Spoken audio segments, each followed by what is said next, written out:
Scott, that was awesome.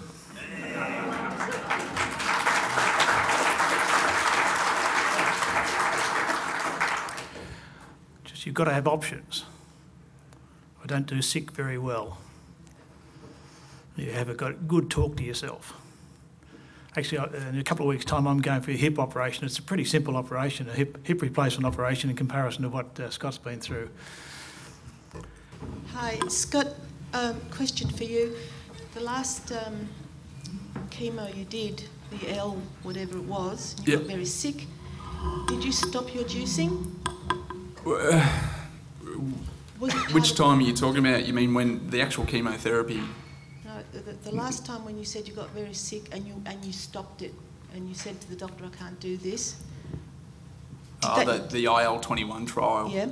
No, I didn't stop juicing. So that wasn't part of your commitment to the trial, that you stop other therapies?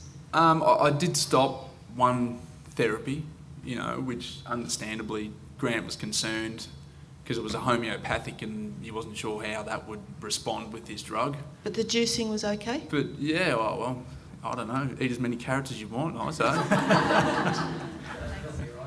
You were pretty orange, Scott, I remember. Absolutely. It's cheaper than fake tan. How do you know that you still haven't got melanoma? What test did they give you? Well, I woke up this morning and I'm still alive. It's good enough for me. I don't worry about it.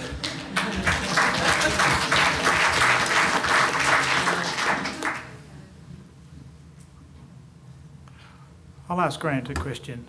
How close are we getting, Grant, to solving the problem? I know we're getting closer and closer, but is it going to be, not tomorrow, is it going to be 6 months' time, another year, or is it another 10 years, 20 years?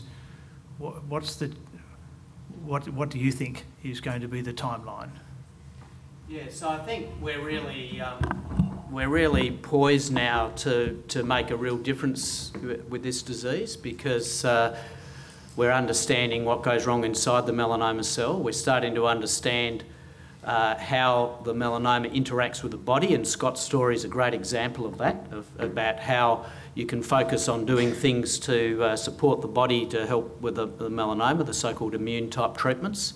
And that's all coming together at the same time. So, you know, I think we're likely, you know, by the time, you know, in the next 10 years to actually start to see real improvements in the number of people sadly losing their life to melanoma in our community. But it's not going to happen overnight because it's a complex disease and we've got to bring all these things together and study them properly, particularly I think to work out the right treatment for the right patient because, you know, if we really understood the exact fine detail of, you know, why someone like Scott has done so well, then we could roll that out to a lot more people and you would get a lot of people having similar results. And so there still needs to be a lot of research and a lot of effort, but, you know, I'm pretty optimistic. And, you know, melanoma now is actually the lead cancer for research. I think Michael, I don't know if Michael would agree, but Michael talked about this New England Journal of Medicine, which is our top medical journal in the world. There's been 13 articles about melanoma in the last 18 months, just one cancer, because there's just such rapid advances, and so there's such a lot happening now. I'm pretty optimistic that we'll start to get real improvements over the next decade or two, but not necessarily in the months ahead. You know, we'll be chipping away, but looking forward about 10 years from now, I'd be pretty confident we're going to get, you know, much, you know, better outcomes in terms of less people sadly passing on from this disease.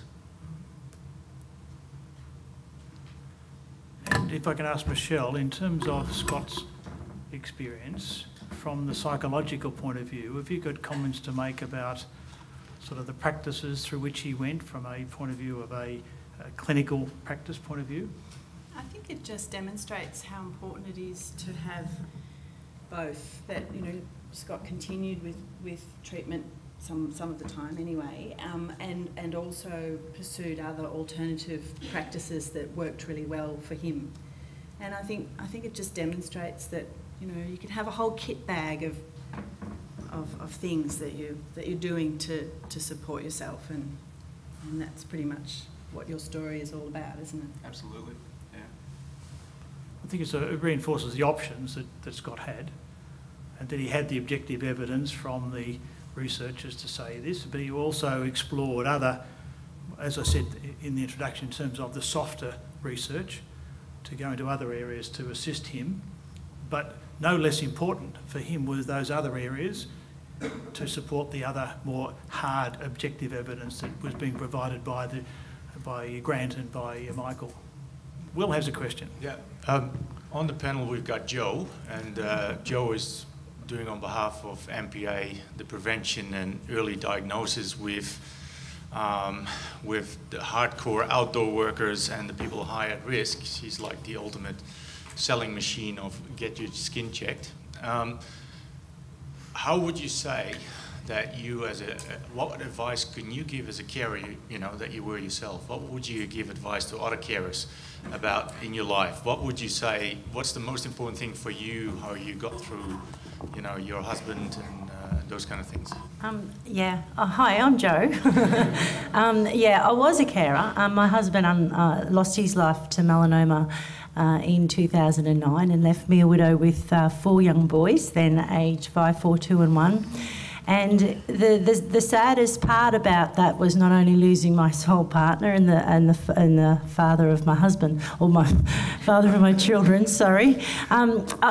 I really felt that during the journey, and of course it's always about the patient, but I know that there's a lot of carers that are sitting out there in the crowd, and there's a psychological need for them as well, because it's an emotional burden that they're watching their loved one suffer. For me to deal with my husband's loss, it was to keep him alive, so to speak, in the heart, and which is why I started Danger Sun Overhead, because it was in his legacy to promote the prevention, awareness and early detection of melanoma to outdoor workers. And it's been 3 years now since his passing, and he's very much alive in my heart and in my children's heart, and there's not too many people who don't know who Rowan Crotty is, which helps me deal with that grief of his loss.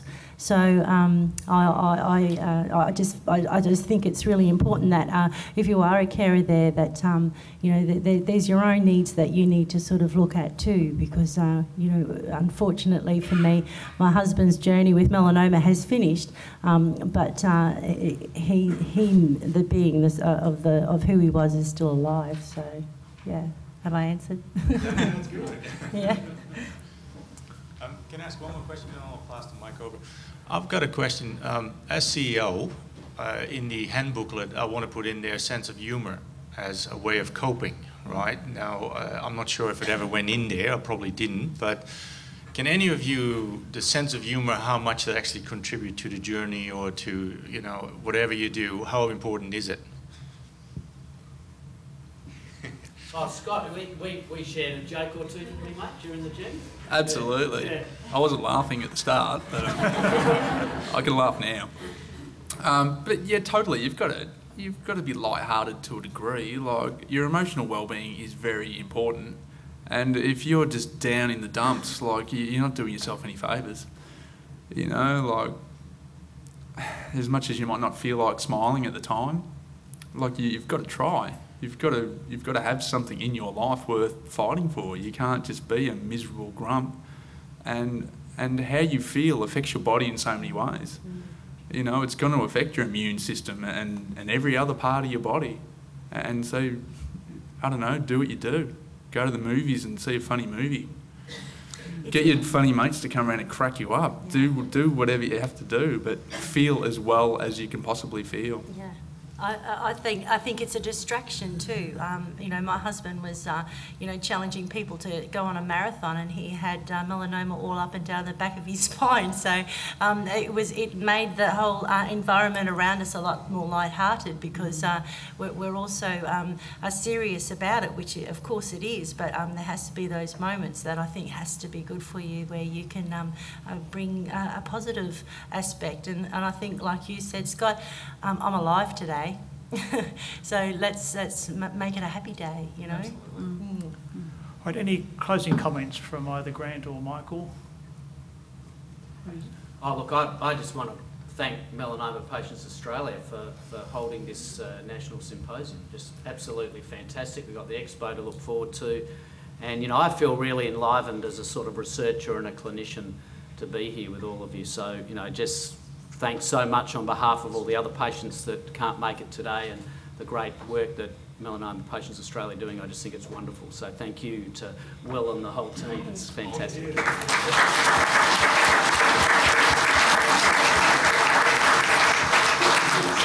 There is one other question, I understand. Yes, there was. I just want to follow up on the last question, or the one that Will put forward, I think it was. I'm also a melanoma survivor, but I lost my son to melanoma, who had a young family. And humour was terribly, terribly important in that exercise. And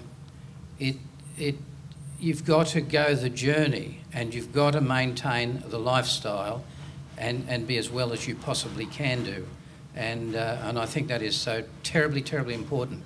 And the only other comment I'd like to make is one of the most difficult things that I've found in the process of getting the message of melanoma out there is that in my golf club, we have tried to promote, we have one of the great pathologists who works on melanoma, and he's tried to bring forward what melanoma is and how you've got to protect yourself, but nobody's interested until they actually get the disease. And the problem is it's generally, as we hear now, it can be in your body too far. And it's this process of getting people to understand the 1 in 18 average is really quite frightening. You've got to get that message out, and I thank MPA for at least trying to do something. Absolutely. Thank you. Can I just make a comment on that, because you're absolutely right when it comes to the mentality of what society is doing out there. But Danger Zone Overhead is a program that has been designed to give the layman's term about what melanoma is and why we're being exposed or why we're having such high findings. And I find it incredibly honouring but surprised that the information that goes onto these sites is extremely simple, but it's information that they haven't heard before. And that information helps change the mentality that we have in our society of why we are so relaxed about our exposure and everything like that. So I think there is a way that we can change that mentality and in a simple way, in a simple manner. So, yeah. Thanks, Joe. I'm just going to ask Scott whether or not we can get, like most of the other presenters have provided, we'll have a PowerPoint presentation, which I understand through MPA you're going to get a copy of. Just that I'm wondering whether or not we can get a copy of Scott's. No charge. I think it's a very sophisticated presentation, but as I said, in that, it was awesome.